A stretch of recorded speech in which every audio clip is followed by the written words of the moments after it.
last class because my language has gotten worse with you guys, so I need to be careful. Okay, let's take a look at this. So what we're going to do today is just similar problem. We got 3 problems I want to work through. It would be helpful if you guys would just be interactive with it, you know, sort of less on the laptops and more about what's going on here. The quiz that you have coming up, you're going to see one of the problems I did in class or your homework. It's going to be the same problem. The numbers will be changed. So it's not going to be like a whole new scenario you haven't thought of. So if you've paid attention in class, you've worked the problems in class, you've worked the homework problems, you should be good to go. So while riding on a Mississippi riverboat, you drop your favorite scarf and it gets caught on the wheel. Your immediate reaction is to start the stopwatch on your smartphone. Don't know why, but well, for the word problem, that had to be your reaction. Okay. After 5 seconds, the scarf is at the top of the wheel. 10 seconds later, it's once more at the top of the wheel and 20 feet above the surface of the water surface. If the wheel is 22 feet in diameter, create a model for the height of the scarf in feet as a function of time in seconds. So our horizontal axis is always what? What is it? This is always time. And this one is measured in what? Seconds, okay? So that's my independent variable, time in seconds. What's my dependent variable? It's going to be the height measured in feet. So don't lose points because you're unable to label the axis, okay? Height in feet. Okay. Now in this problem, nothing of consequence starts happening time-wise until what? Till when? Precisely how much later? 5 seconds. So nothing happens for the first 5 seconds. So 5 seconds in, something happens. What happens to that scarf? Yeah, it's at the top. So, and then what happens again? So, and then what? 10 more seconds from now, it's back to the top. So what's 10 seconds from here? What's 10 seconds from here? 15. I will count out how many, I used that expletive yesterday, how many spaces?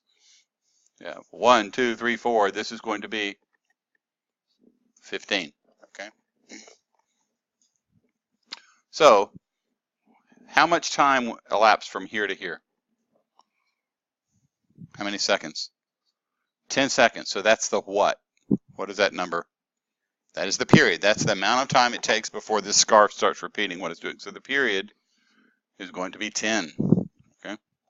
Now, if I know the period, when I go to write my graph, I don't use the period. I use this b. And what is b? Yeah, 2 pi over the period. So that's going to be pi over 5. So then we just need to figure out what is happening with this scarf to draw it. Okay, so it's at 5 seconds, how tall is it?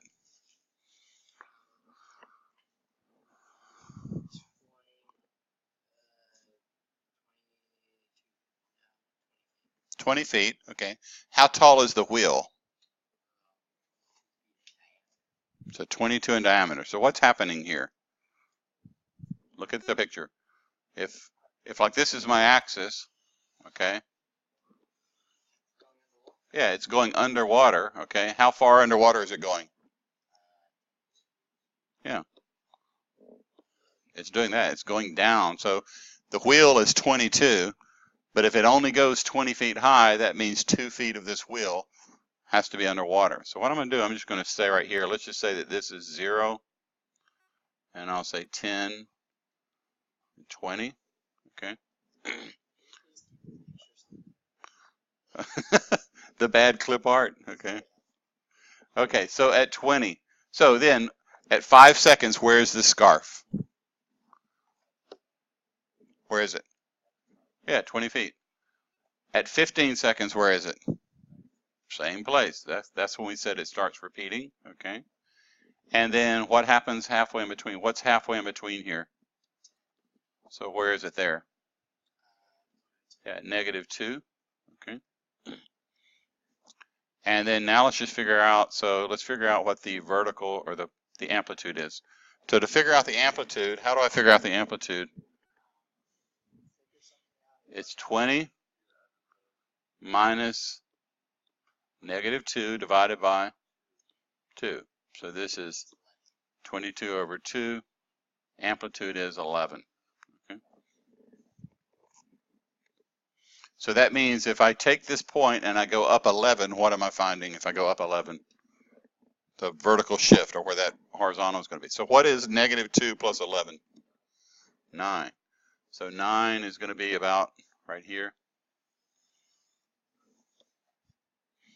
So that means halfway between these 2 points, where will my graph be? On the line. And right here on the line. You've seen this many times. That's a what? It's a cosine graph, okay? Pardon me?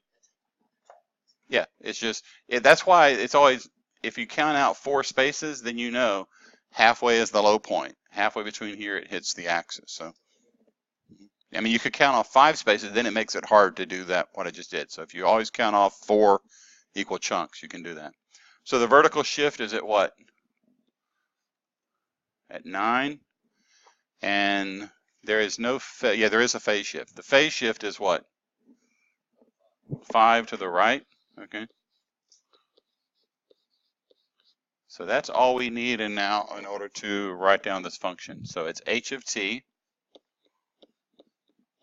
equal, what's the cosine function now? What goes first? What number goes first? Amplitude, which is 11. Cosine, what is b? Yeah, pi over 5. Yeah, t minus 5 plus 9. Okay, so that's the cosine function for the scarf on the Mississippi River. So if you ever find yourself on the Mississippi River with a scarf on a 22-foot paddle wheel, you'll be good to go. Now, the sine function. To figure out the model of a sine function, we can go right here. Okay. So what's halfway between 5 and 10? Yeah, 7.5. So this is going to be an inverted or reflected sine function. Okay. So the only thing that changed is the fact that it's sine and it's reflected. So what's the sine model? H of t equal what? Yeah, -11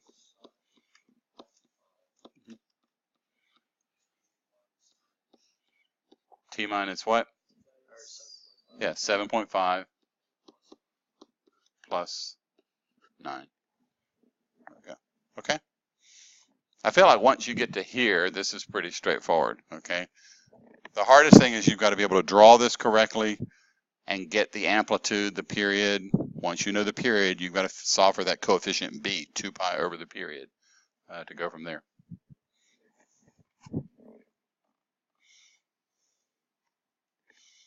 Okay, we did a similar problem to this yesterday, but we'll do one of these that involves a phase shift.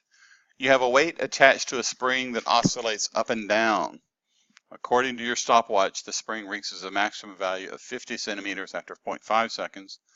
The low point occurs when the watch reads 2.5 seconds. Assuming the height and weight vary sinusoidally with time, complete the following. What is our independent variable here? Time, measured in seconds. Okay, so that is my horizontal axis.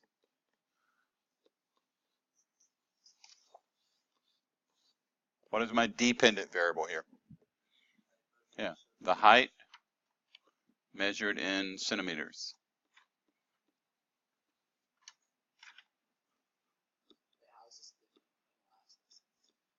It's got a phase shift. So nothing happens into the spring until how much time has gone by? 0.5. So what I did, some of the answer keys, I would like put 0 here and 0.5. I think it's just easier just to say, let's start with 0.5. Nothing happened in that graph until I got to 0.5. Now, what else do I know about time?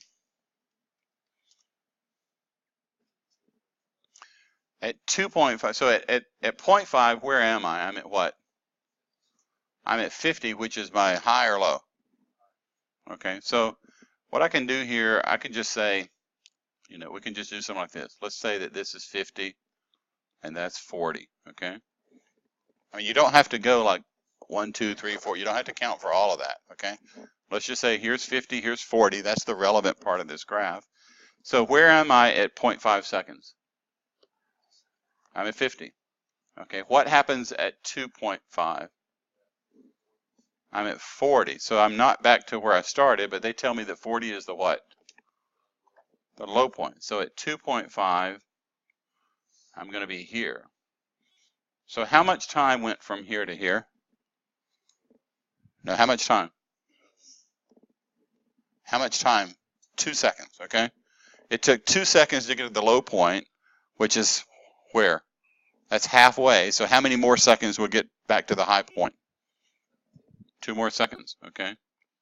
So at 4.5, I'm back up here, okay? What is the period? Nope. The period is the amount of time until it starts doing what? Starts repeating.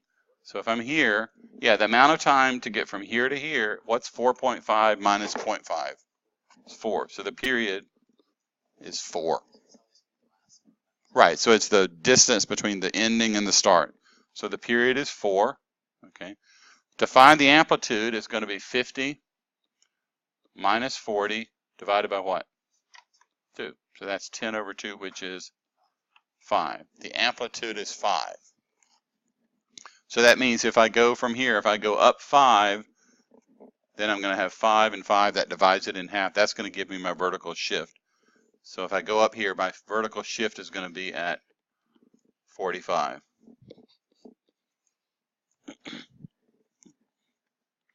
And so if I know the period, how do I figure out what B is? B is what? 2 pi over 4, which is pi over 2.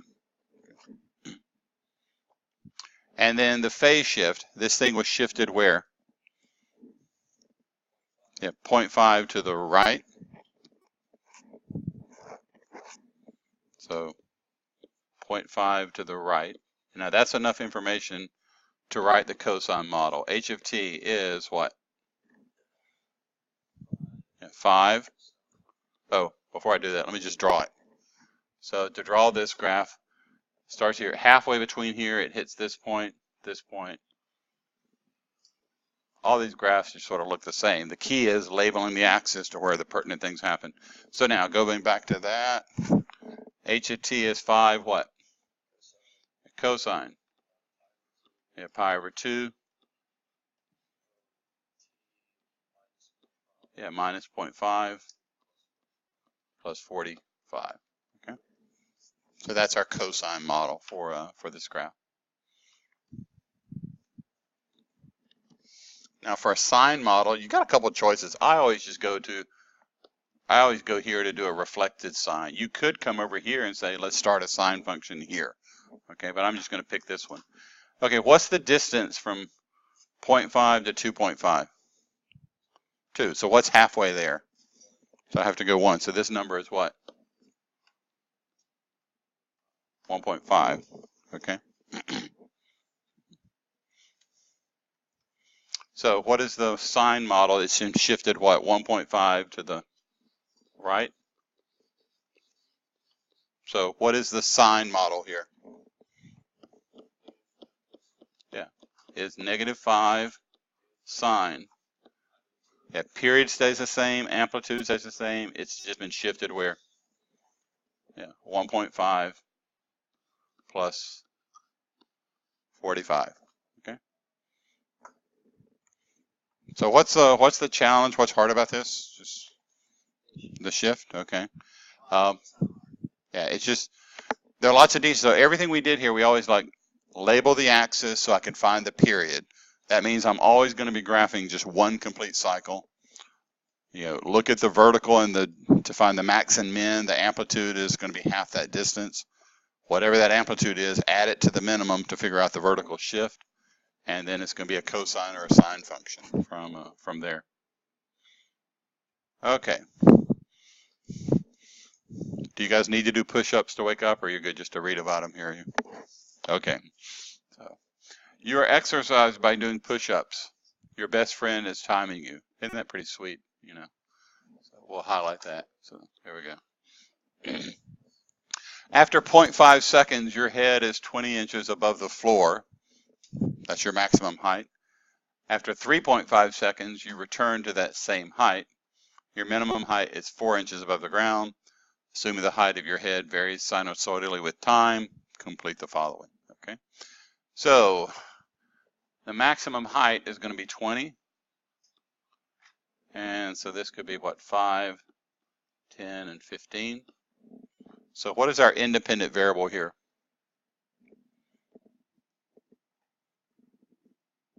I didn't think I'd have to pause that long to get a response, but it's the last lecture, you know, so give you a break. Time in seconds. So this axis is time in seconds. The dependent variable is what? Yeah, it's the what, height in what? Inches. So height in inches. Okay. So nothing happens until how much time goes by? Yeah, 0.5. So I'm going to just start here at 0.5. Okay.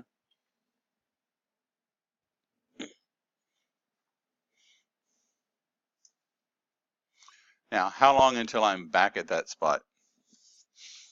So at 3.5, I'm back to that height. Okay, so I can use the 0.5 and the 3.5 to tell me what about this graph? The period. That's how long it takes to repeat. So how long does it take before I start repeating? 3 seconds. Okay, so that tells me that the period is 3. So the period is 3, and I know that b is going to be equal to what? 2 pi divided by the period. Okay, so I know that immediately. Okay, and then let's just figure out a couple of other things.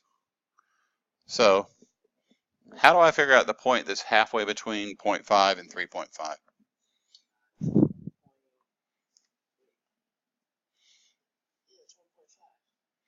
So it's,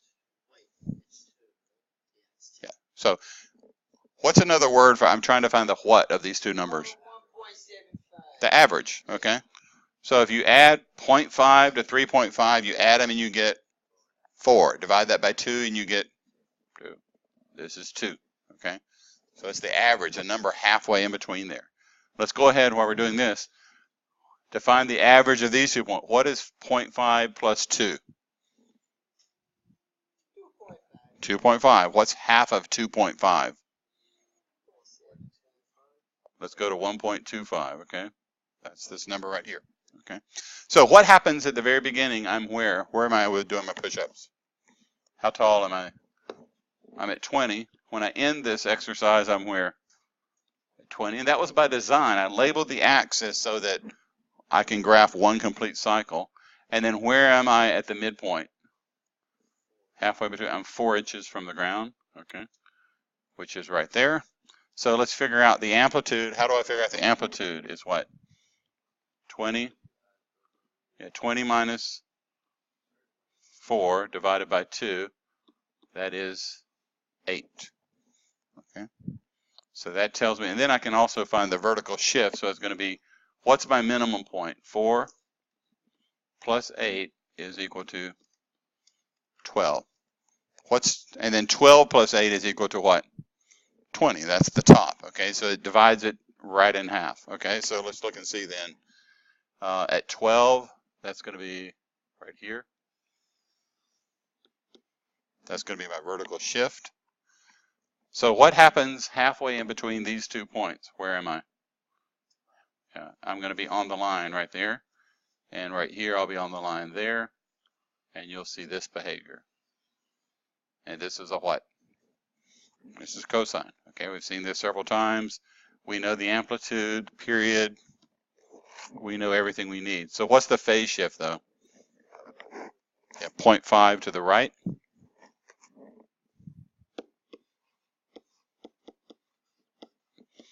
So cosine model, h of t is what? 8 cosine. Yeah, 2 pi over 3. Yeah, t minus 0.5 plus 12. Okay. And then to figure out a sine model,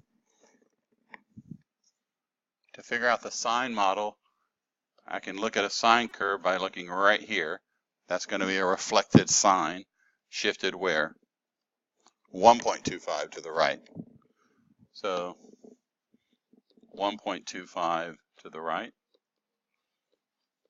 So this model is h of t is what? Yeah, negative 8 sine.